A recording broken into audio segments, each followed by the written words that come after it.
Shovel Knight is a retro-style 2D platformer where you play as the titular character, Shovel Knight. Created by Yacht Club Games through a Kickstarter campaign, the creators sought to make a game reminiscent of the NES era of gaming. The result was a success and a certified classic. In preparation for Yacht Club Games' next game, Mina the Hollower, we're reviewing Shovel Knight and the 3 other spin-offs associated with it. I'm Tom the Wizard Man, and this is the Fake Wizards review of Shovel Knight, Shovel of Hope. If this video brings you any value at all, please like and subscribe, as we're making many reviews every single week.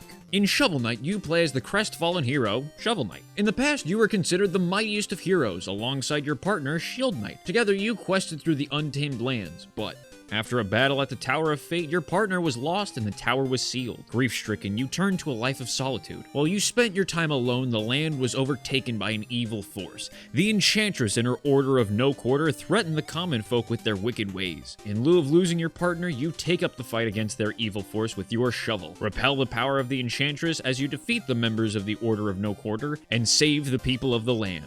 The gameplay of Shovel Knight plays like you'd want it to. Throughout your quest, you'll journey through the land, jumping over pitfalls and spikes, gathering loot and items, vanquishing foes and bosses, and digging dirt with your shovel. Each level has its own unique aesthetic with special mechanics to help accentuate it. This game, while being heavily inspired by older games from the NES era, has its own identity. It's not a rip-off or copy, but a tribute to those games in an extremely polished and refined execution. This game excels in simplicity. Defeat the bad guys, save the day. But in its simplicity, it is crammed full of charm. The designs of the characters, enemies, and layouts, the wittiness of the dialogue between characters, all of it is extremely endearing. It's lighthearted and goofy at times, but still takes itself seriously enough where everything isn't read to be as a joke. I mean, you have characters like the Triple King, who's a big apple fish that gives you special icers if you have an empty chalice, and he does a little dance when he does it. I love the Triple King. He's my favorite character. The gameplay is fun and engaging, where after you complete a level, you just want to hop right into the next one. Slashing and pogoing off your enemies is satisfying. The levels and worlds are chock full of secrets and collectibles for you to find and discover. Having breakable terrain adds a special level of interactivity and designs to level that makes them more engaging and interesting. It's a game you will end up dying in, but more often than not, it is because of your own inputs, not the game's fault. Most of the time. This game is one of the few pieces of media where they actually leave things up to interpretation that I actually enjoy. In other pieces of media, when they don't give you the full context of the world, it can feel as though the creators and writers just got lazy.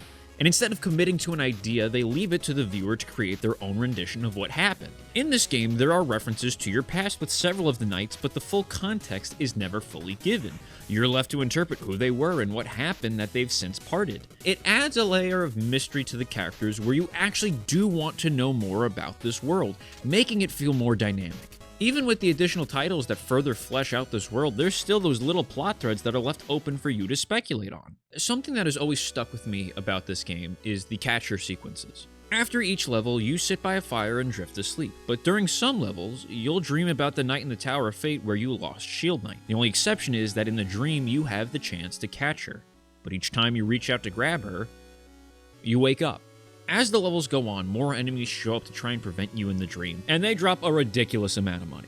The segment works in both a narrative and gameplay sense. You get to play through this character's dream of being able to save his partner, and are able to go off to get more upgrades and armor before going into the next level. Elements like that are spread throughout this entire game, and it's just great.